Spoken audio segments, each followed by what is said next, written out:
All right, everyone, what is up? We are here with the season rewards for season 31. We ended up finishing 12th. Nothing really special to show. We're going to go over rankings. Congrats to GT40, Kenobi, and K9. Congrats to the 4 through 7 here for making it in the top 10 of Masters. And then congrats to everyone else who placed around us. Shout out to SSX for my old alliance making it into Masters this season. That's it on rankings, obviously. And then here's some Plat 1 alliances. Congrats to these alliances. If anyone here was shooting for Masters, hope your off season helps you get there next season. Not much to show here because I didn't open many crystals. I did open this Nexus crystal. Nothing too pretty out of it. I guess I could have taken the duped Storm and hoped that the rework later would have been nice. But I went ahead and went with the new champ, took Yellow Jacket. And then I did open a featured, but I'm doing a collage of featured crystals. So I'm actually going to post a video of that when the featured crystal ends, just to kind of get a feel of what saving shards was like and what the odds were or whatnot. And then here are my stats for the season. So 46 path fights, 23 mini boss fights with 2 deaths at mini bosses, and 4 boss fights with 0 deaths at the bosses. So that's 73-2 on the season. Not too bad. Did take the most fights for my BG. Would have liked to have done better, but one of those deaths we were testing out a matchup. So moving on, first off-season war. Today we're going to take in Sorcerer Supreme, Silver Centurion, and Mr. Negative. A couple things I want to test here. We got path 1 in both sections, middle mini boss, and 2 bosses on Boss Island and the boss. But one thing I really wanted to test here, 1, get a feel for the interaction with the global. 2, see if Mr. Negative can work around this global a lot better for his key matchups than he did with High Ground. And then 3, just test out Sorcerer Supreme. We had a Magneto Boss, and obviously she's a boss option. So Mr. Negative here on Masochism, nothing special. I'm not going to parry him so that we don't give him any light energy. We're not boosted here at all. Probably would have helped with the damage in fighting Masochism. But you see here, luckily he's got Suicide, so recoil is moving us along a little bit faster than it would in a normal season fight. But of course we'd be boosted trying to take a mini boss off those boosts. So decided that between the Incinerate when ending with a light attack and the SB1 that we could catch Masochism with a heal block up from time to time. So that's all I'm really focusing on here is just block baiting heavies, retaliating special attacks, ending with a light attack, and throwing SB1 when we've got it so that heal block either eats Masochism or it gets placed so that later Masochism doesn't heal Mr. Negative. So that was all I focused on. And pretty soon, I think right about here, he's going to do that, and I'm going to retaliate too slow.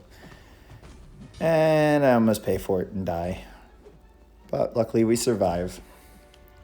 This wasn't really any special fight. You could have brought an actual counter for Mr. Negative here instead of just strong-arming it with not an actual counter. But I mean, that was my own mistake for losing so much health. This was the one fight I brought Silver Centurion for. I wanted to test the global, his slow, Masochism, and just get a feel for if this was an option. So the game plan here was without White Magneto pre-fight using stuns, and there's the Unstoppable from his starting armors. But to not use a White Magneto pre-fight so that we could use parry stun to eat up Masochism so that slow would stick. Obviously, it looks like I'm sticking with strike counter pretty well, going through the rotation. There, I obviously forgot about masochism, so I ate a heavy and got punished. We got slow up without it getting eaten, so that's going to be helpful. And then same as Mr. Negative, since we're going to be focusing on SB1, that's going to help us. And see there, slow didn't last long enough to prevent that unstoppable from ignoring his SB1. So there's just a lot to keep track of during this fight. And I don't know that I would recommend this as an option. I have Sorcerer Supreme. I probably should have thought about just using her with max MD and, you know, getting pushed to SB2 and SB3 the entire fight without actually hitting him that much. And then utilizing, obviously, the slow from her runes. So with Silver Centurion, I'll just say there's just a lot to keep track of. Just a lot. And that made this fight more complicated than the actual global. Because as you can see here, the global's not triggering as often as you would probably worry about with Colossus, since he has a lot of armor ups. Mainly because we're not ending with that light attack in a combo because of strike counter. If we were ending with that, that would give him an armor up because it's an immunity, and then we'd have to deal with unstoppable more often. But, you know, we made it through, boosted lightly. Okay, this next one was to test the workaround of Mr. Negative with this.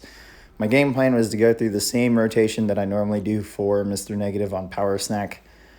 Parry heavy 3 times, convert the light to dark, and then do a couple more, drop the second evade counter to get more dark energy, and then drop the SP2. So I wanted to see first, and we're going to find out here really quickly, if we're going to be able to get the light energy and convert it before the armor up. So plenty of time here to convert it, and then there I paused in case he went unstoppable. So he didn't, but that does eat up a little bit of the timer just waiting. And here is where I should have waited just a little bit longer, because throwing this SB2 while the timer's going meant he could have gone unstoppable right there. But luckily he didn't. And that attack's not unblockable. So we could have really nerfed our damage there. But the 2 petrifies got placed. So it's just a little bit of a slower play with Mr. Negative. So it means it might take a minute instead of 45 seconds. Moving on, I had always figured about using Silver Centurion here for Apocalypse, so went ahead and tested it out here. I mean, it's like the Havoc fight. If you guys saw that in season, it's just ending with light attacks, counting your bubble shield. And here, like a dummy, tried to dex that last beam and just didn't dex. So now we get to deal with a weakness for the majority of the fight. But I'm sure in season, this could be a pretty good counter if you can't work a Doom this way, or if you don't want to risk a Nebula, or if Spider-Man isn't as common in your roster for your battle group. Because I have seen a Stark Spider-Man built up to 10 poise, nuking this Apocalypse when max boosted. Sorry. But yeah, this fight's going pretty smooth. We avoided the unblockable attack earlier because we were counting. The important thing here is that if we know he's about to get SB1, just take a couple blocked hits through parry before giving him enough power to do SB1. That way we don't end up with a SB1 hit that's unblockable. All right. Aarkus here, nothing special. He doesn't have his dupe ability, so he's not going to be shrugging debuffs. Can't remember if at this point if I had rank 3'd Sorcerer, because I actually brought her in as a rank 2. I think I might have. But we have MD on now. We get a bar of power because of the synergy with Silver Centurion, so that's a nice little APB workaround. And that means we can start getting this nullification aura up immediately to start gaining power.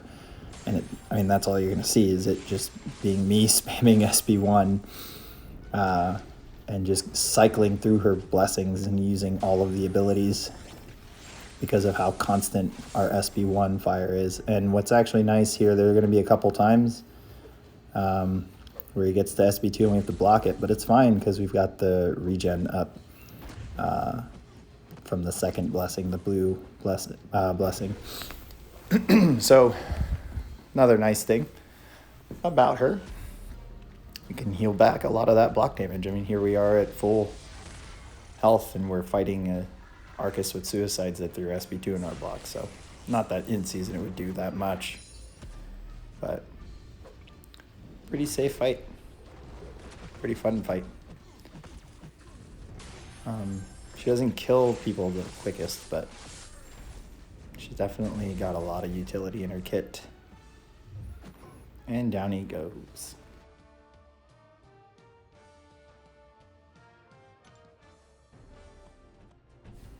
All right. Just saw that Mr. Negative could take this. Decided to do it without an APB. Probably not the best idea, but it's okay. We manage Mordo's power gain decently in the beginning, but later at the end, it's not managed very well. Here, obviously, I'm not pairing heavy because I don't want to deal with an evade counter degen. But I did time the next combo to work out where I could evade combo or evade counter into a combo to remove his power gain. And here I'm already over the dark energy. So this fight would have been better as normal with a Mr. Negative with an APB, and it would have been over right there because we would have been at 2 bars of power with 12 dark energy. But now we're going to end up losing that dark energy because we're not going to get to SP2 in time. So now I'm just using the benefit of the evade counter for openings, for easy openings, and making sure that he doesn't get to an SP3. So yeah, an APB would have made this fight a lot faster, but it goes down in under a minute anyways. Nothing too special about it. All right, and then the last little bit of the war, decided to clean up this Surfer. Going in with Sorcerer, I'm not worried about Conflictor because Surfer's special attacks are easy to outrange or to dodge. So I was not concerned about pushing him to SB2 and then being like, oh no, I'm stuck. No. Plus, we've got the nullification aura up, so even if he did go unblockable, we'd be nullifying it. So yeah, this is just cleaning up, making sure that we... Did I use a combat regen this fight? It looks like I did. Maybe that's the aura. Nope, that's the aura. But yeah, much easier defender and less worry about block damage since we don't have high ground. So easy cleanup. Moving on to Longshot here. I've got Mr. Negative. He can do well for this node, so decided to just go ahead and clean it up or take it out with Mr. Negative. Parry heavy 3 times, evade counter, bait out SB1 if he's going to let us get the SB1 out. I've been having issues with Longshot and his SB1, specifically in AQ, but the AI works a tad bit differently than War. But what you will see is this Longshot is just not having it, and I'm building up quite a bit of light energy, so I just decide, hey, I'll just go ahead and take you out with SB2 anyways. So there's our first set of dark, baiting out this SB1. All right, random heavy, that's cool. Come on, throw it. Come on, no, you're not going to. Okay, let's go ahead and block bait right here. Evade counter into SB2. And let's just go ahead and let you die. I'm not going to hit him anymore. I don't want him to get to SB2. And boom, down he goes. So easy peasy. I'm kind of grateful that high ground's gone so we can deal with that node a little bit more often than we have been. And then Sorcerer Supreme practice here against a Magneto Boss. Had to change gray boosts because I still had the APB on, and I don't want to throw SB2 to start in this fight. I want to throw SB1 to start to get a nullification aura up and to get the slow on Magneto. That's actually why we started in Ingenuity with that pre-fight, so that the first rune we create and bank is the slow. So there we go. Now we can block bait heavies safely without an unstoppable. We're going to push ourselves to SB3, so once that slow falls, we're just going to hit into block or find easier openings through different avenues, like intercepting. But the game plan once we get to SP3 is to use it when we're in Ingenuity. So it actually switched right when we got to SP3. This is going to let us permanently store a rune for this blessing, which means every time I throw a special attack, we're going to be placing a slow debuff. And I do believe it's in special too as well, but I was really just looking at SP1 for the nullification aura so that we constantly have an SP1 ready to go with Mystic Dispersion. So from here on, it's just SP1, SP1, SP1. So there we weren't right at it. We baited a heavy, bait another heavy, add SP1, throw it again. And this is the fight. There are going to be times during this fight where I get SP1 like that, and I'm just going to dash back and throw it. So here we go. Boop. And I'm pretty sure this is the fight. This is it. We've had a couple guys in New Nation take Magneto with Sorcerer in the past. He dashed out on that one. No big deal. He's too far away. But I've never seen a video of us taking it or anyone else. And because of high ground, she got to be less of an option just because it's a decent amount of block damage, and you have champs like Herc who just take it out so quickly in the Symbiote Supreme. So she was my 8th Mystic rank up, so it was time to test her out, see if we were needed. She's also going to be a good option for this global as well, to prevent Unstoppable. But yeah, that was the end of that war. I hope you guys enjoyed it. I will see you guys at the next one.